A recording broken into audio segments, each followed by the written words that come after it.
Hello everybody, it's the Historical Gamer once again, and today we're returning to Strategic Command World War II, World at War. This is part 2 of a brand new series where we're playing as the Allies in this game. We've already previously completed a campaign as the Axis power, and now we are trying to play as the Allies and see how we can hold off against the AI playing as the Axis. Now, in our first episode, we basically took some drubbings in Poland, as is to be expected. The Polish army is certainly going to give out after this upcoming turn. In fact, we'll go ahead and reinforce these guys here a little bit.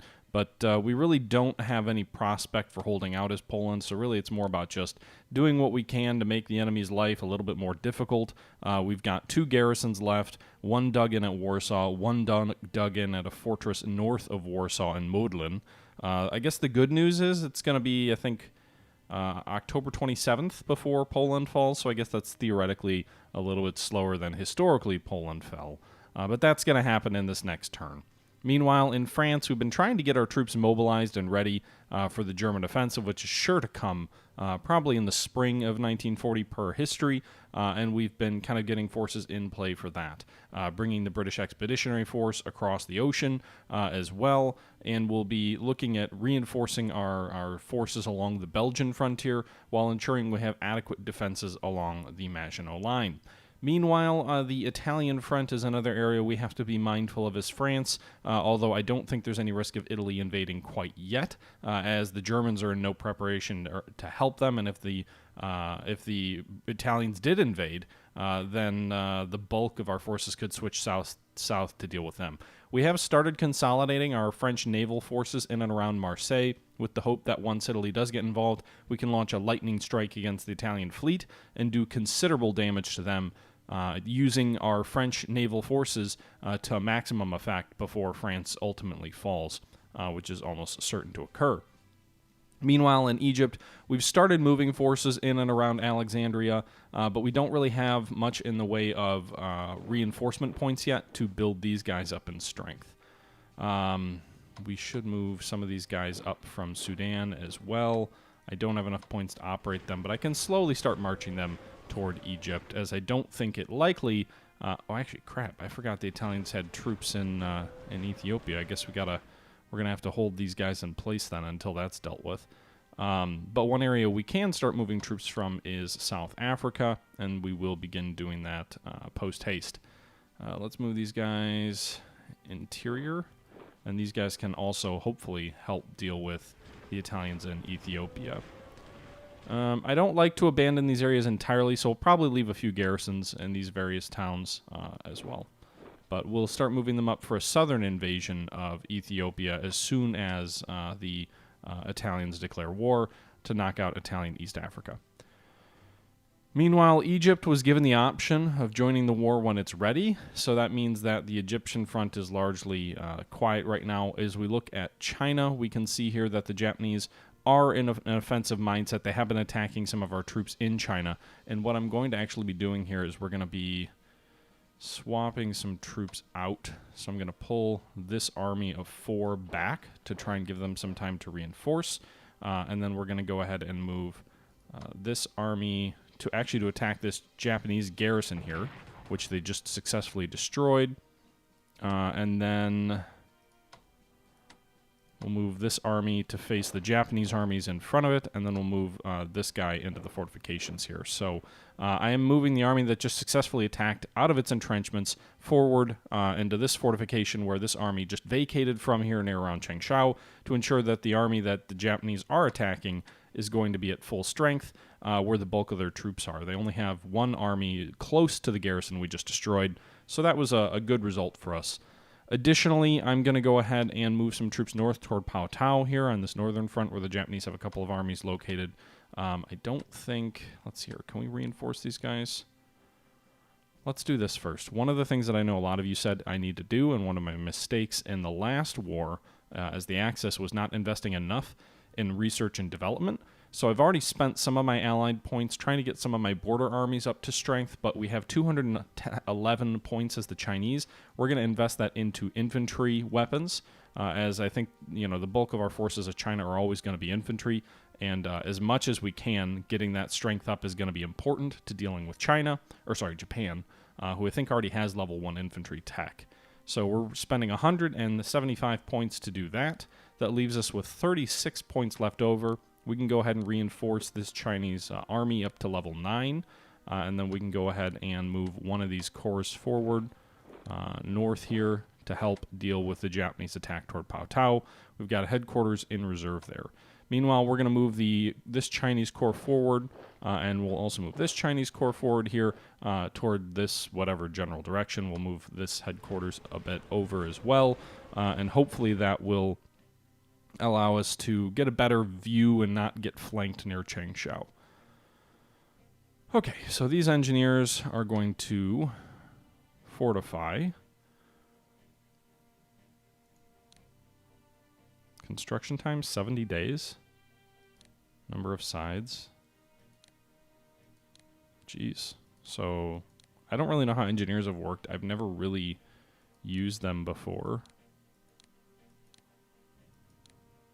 Okay. This says 105 days. We just want one side?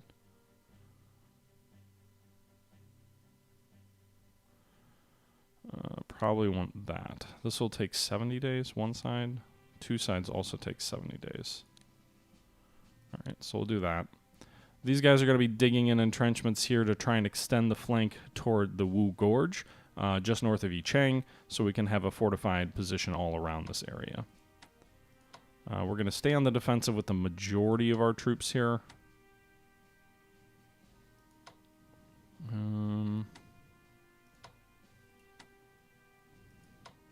This army could come forward. I'd rather pull this corps back this way and move these guys forward. Okay. No entrenchments there, though. That may have been a mistake.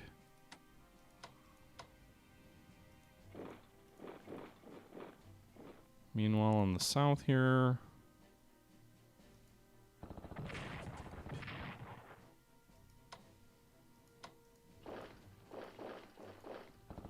the one area that it looks like we might be able to accomplish something against the Japanese here just near Nanning.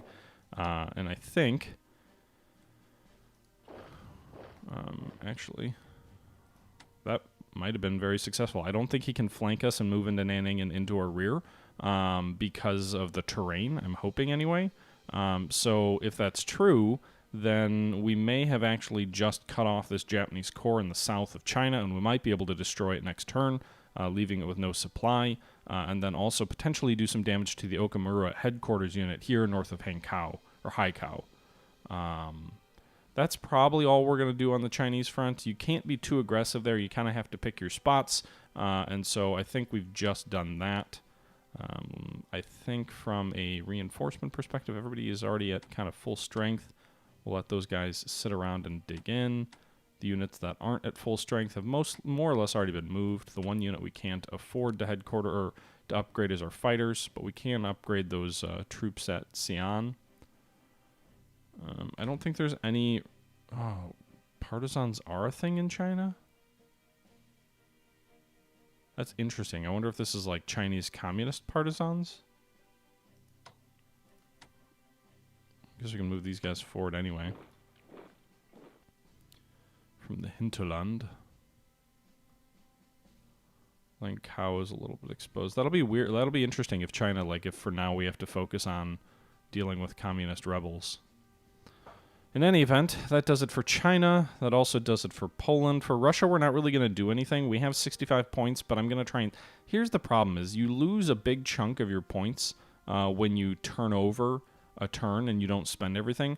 But I don't have enough points as Russia right now to invest in anything. And rather than spend some superficial points on, like, garrisons or whatever, I'll take the hit. I'll lose the 32 or whatever to try and get us closer to being able to spend money on research. Because, again, research is really key to being successful in this game.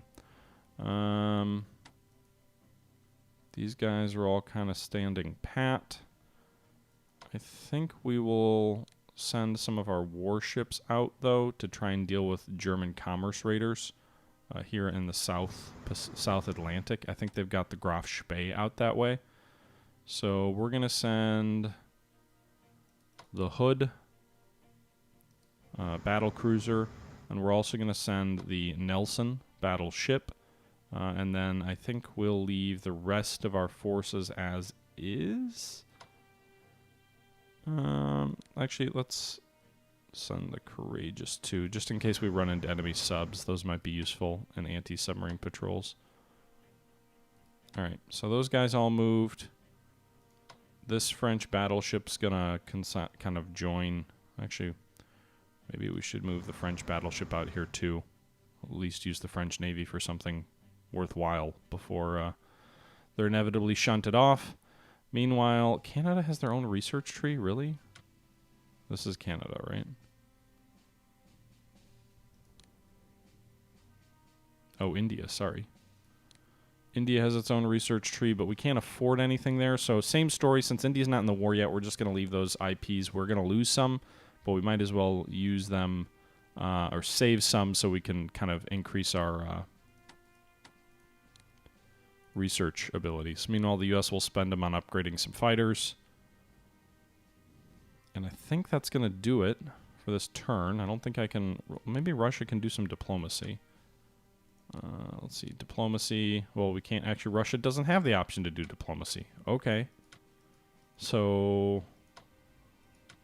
Yeah, we can't afford to do any diplomacy as the Allies right now. Okay. Well, in that case, let's go ahead and end the turn, and let's see what the Axis do.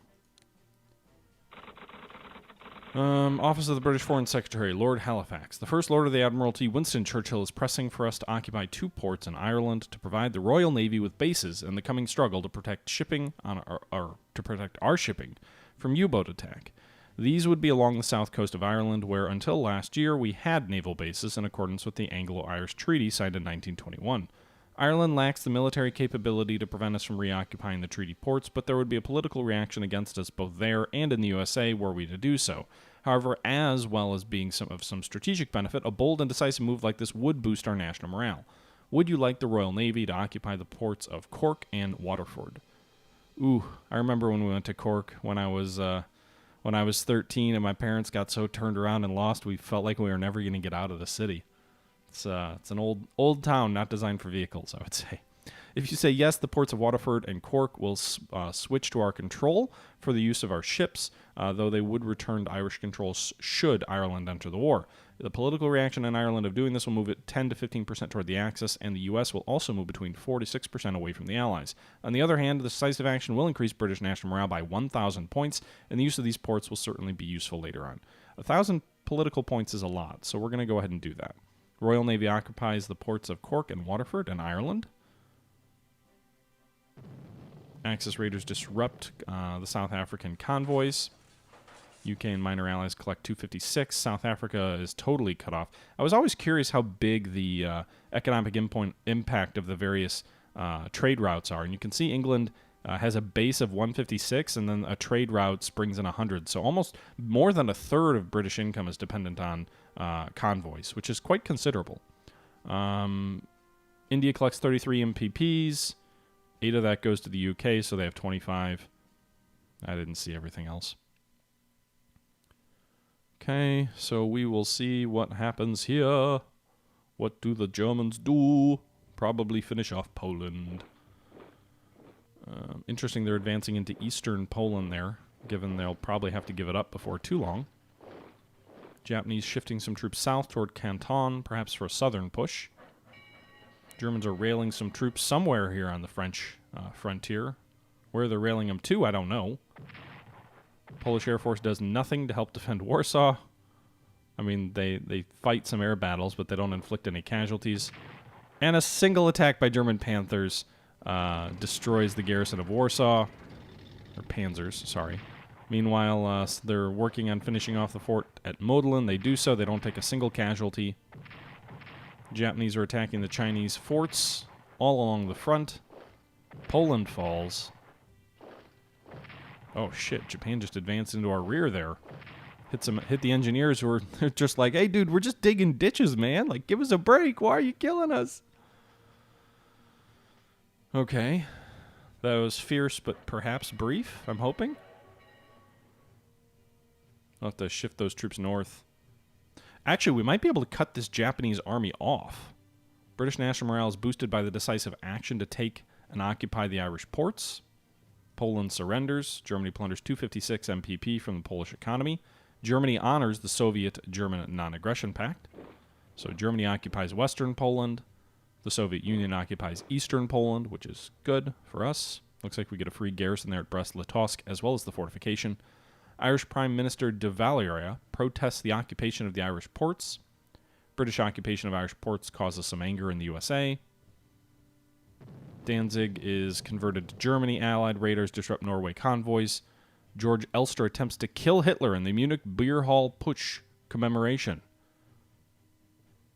Obviously, he fails. That'd be interesting if the game was like, he succeeds and Hitler is dead and Germany collapses, like 3 turns in. Okay.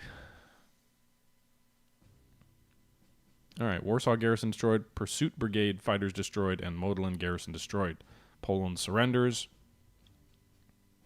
USSR gets Eastern Poland. Southampton, 91-23, disrupted Norway. Okay, so Southampton, the Salmon. So Germany loses 31 MPPs from our convoy raiding in Norway. That's quite a lot. Red Army deployment in a future conflict. Marshal Stalin and the Stavatka have directed that should we be attacked, military naval forces will deploy at the following locations. All land and air units in the west will be at strength 7, naval units at strength 10. North Front, Leningrad, 1 HQ, 1 rifle corps, 1 battleship, 1 light cruiser, 1 submarine. Northwestern Front, Baltic, 1 rifle corps, 1 mechanized corps, 1 fighter, 1 tactical bomber unit. Western Front, 1 HQ, 2 rifle corps, 1 mechanized corps, 1 fighter unit. Southwestern Front, Lowell, 2 rifle corps, 2 mechanized corps, 1 fighter, 1 medium bomber unit. Reserves, light tank will deploy at Poltovsk near and Zitomir. 2 rifle corps will deploy at Moscow, Stalingrad, and Rostov. Zhukov's HQ, 2 armies, 1 heavy tank, 1 fighter, and 1 medium bomber, all with 1 experience in Siberia. So this means essentially that if we are attacked, we will get these units all to deploy, I assume for free, at these various locations. To the President of the United States, the European war is a threat to the peace of the Western Hemisphere and Pan-American solidarity. At the recent Panama Conference, we adopted a declaration of general neutrality and established a naval Pan-American security zone. The zone averages 300 miles in width and runs south from the city of Halifax through to the Caribbean. In the Pacific, to avoid complaints from isolationists reducing U.S. mobilization levels, we should avoid having 3 or more U.S. naval units within 30 hexes of Midway Port, or 3 or more land or units, either Oahu or the island of Hawaii. So, to avoid complaints from isolationists reducing U.S. mobilization levels, so essentially to prevent us from being hurt mobilization-wise, we need to make sure we don't keep too many troops on Midway or Hawaii. Limit our naval activity within the zone in order to maintain neutrality.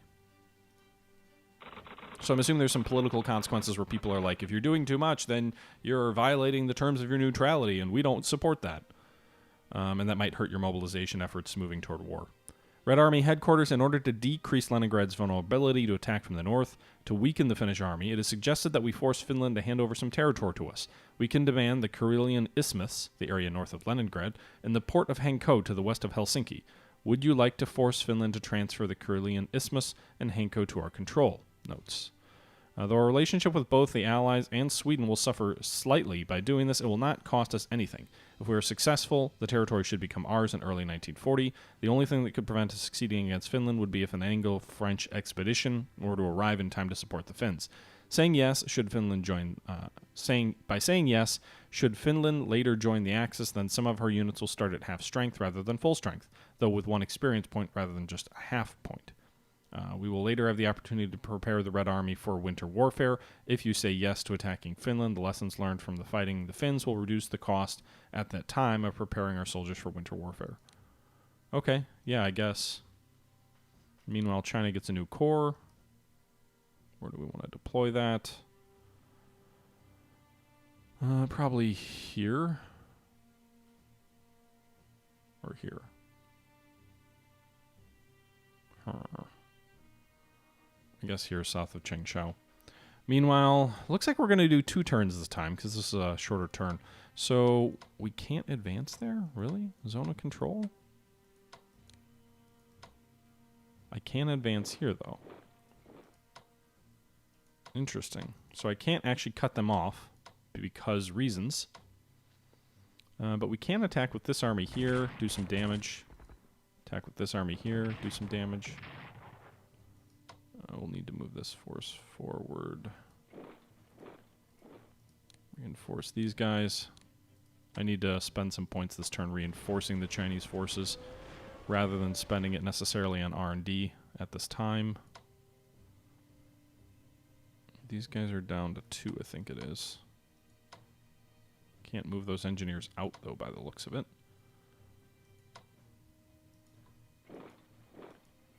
Shattered. Alright, so we swapped those troops, and then we ended up destroying the Japanese corps that advanced there. So we just destroyed a Japanese corps. That should be a pretty big deal for us. Japan, you know, when I was playing as Japan, I didn't lose very many, like, full-blown units that I lost. Put this guy at Yanku. Reinforce these troops at Pao Tao.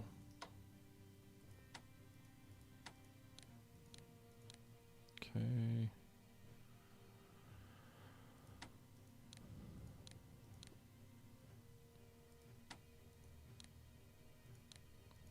Spending most of my points again here, reinforcing units that lost casualties.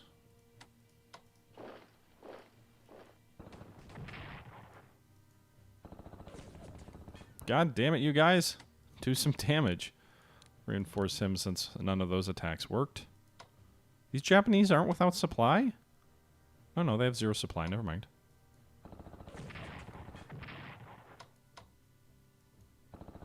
Shattered. A second Japanese corps destroyed here to the south of Nanning.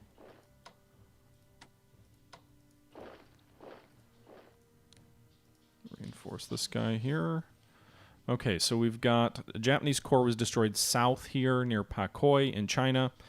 We also destroyed a Japanese corps north here near between Chengchao and Yichang. So 2 Japanese infantry corps destroyed. Meanwhile, we're going to use our remaining points to reinforce what we can. And I think that's it from a partisan perspective. I don't know if we need to garrison Langkao or not. Again, I don't know if these partisans are representative of if Japan takes that territory, then they're partisans, or if any of it's reflective of partisan activities that we need to be concerned about. Okay.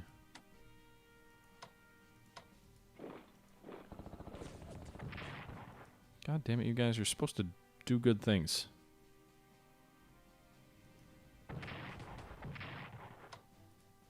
I would have liked to have done 2 casualties to that Japanese army, but we did weaken them slightly. Gonna move this army north from Xi'an here to secure this flank. Doesn't look like they've got much in the way of troops here anymore. They must have moved some troops away from Tsingyuan.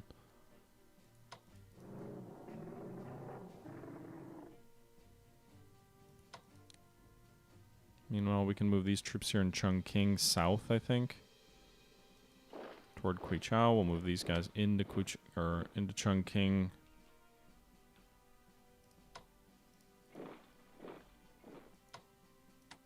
Alright. So I think that's going to do it for China. It's a reasonably productive turn for China.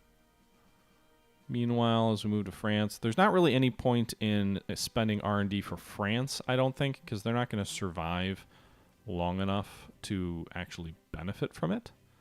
I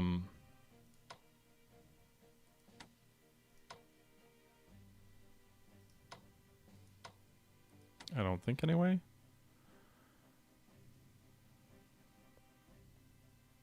Also need to reinforce some of these units on the Belgian-Franco border. Probably should also reinforce the units on the frontier with Italy. Alright, so These British units actually already have level 1 technology, which is good for us. Spend a little bit of money for the Brits to upgrade their headquarter unit there. France doesn't have any money left to upgrade their fighters. Okay. Where's this German? These guys are way the hell south, aren't they?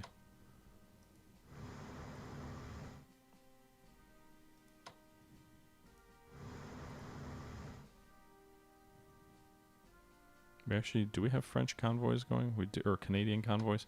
Feels like we're going to be moving our fleet way out of the principal theater to try and chase down a potential German ship that we think is out there somewhere, but we're not really sure. We haven't really run into much in the way of German subs yet, though.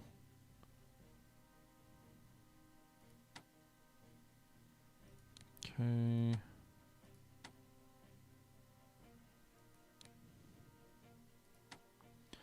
Okay, so that's good, I think. Let's move some British tactical bombers to France.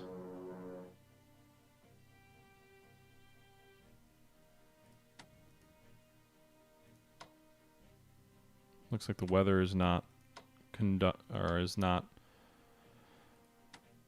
something that's gonna. I can't think of the word. It's not words. It's not something that will inspire our ability to bomb, I guess. You know, I'll probably do want to pull one unit out of Algiers. I think I need to leave the troops in Damascus where they're at. But we do want to pull one unit out of Algiers. Meanwhile, let's see, R&D. England has 200 and something points. So let's go ahead and upgrade or improve our tanks, I think. So we'll spend some R&D on tank research, because our tank research sucks right now. For the United States, meanwhile, we're going to go ahead and spend some money on... We could do amphibious warfare. That's the only thing we can afford right now. Anti-tank weapons also.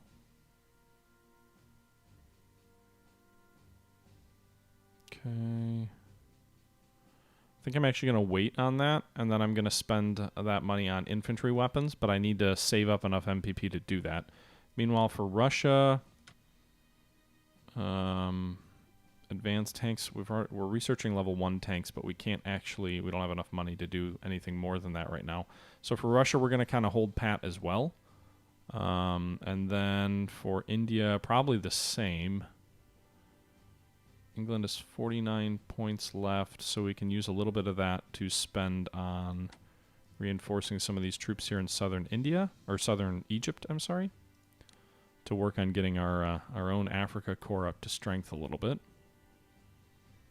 Meanwhile, we want to make sure we're in position here to take advantage or to knock out the Ethiopian Italian forces.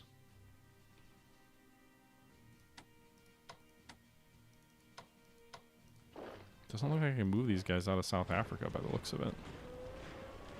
I don't know what the Commonwealth rules are for like soldiers trying to move around and stuff.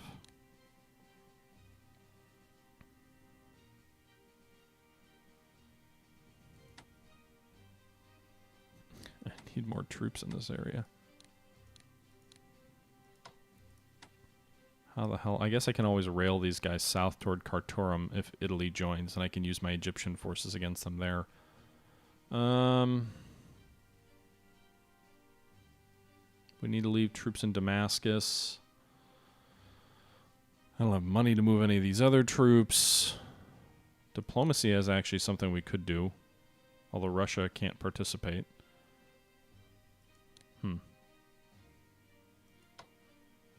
I need another headquarters as France. That's going to be a key hindrance for us. As it is, we'll start moving these guys forward out of Paris. Why would there be partisans in?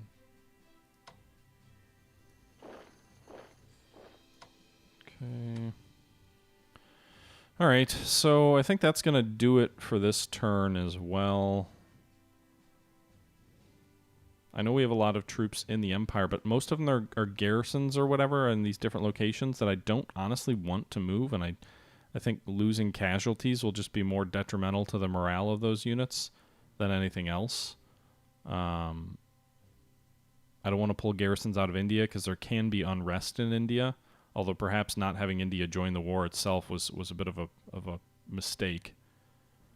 I wonder if I could... So I could work on India from a diplomatic perspective, although it'll be expensive to try and get them to join the war.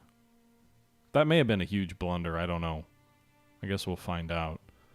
But as it is, it's November of 1939. Poland has just fallen. We're probably getting ready for the winter phase, but I imagine we'll see a German offensive in Norway before too long.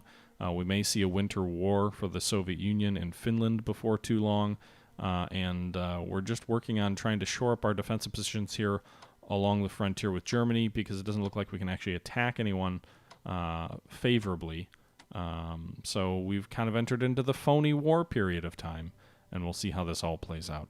With that being said, guys, I hope you've enjoyed this video. Until next time, this is the Historical Gamer saying thank you for watching, and I'm out.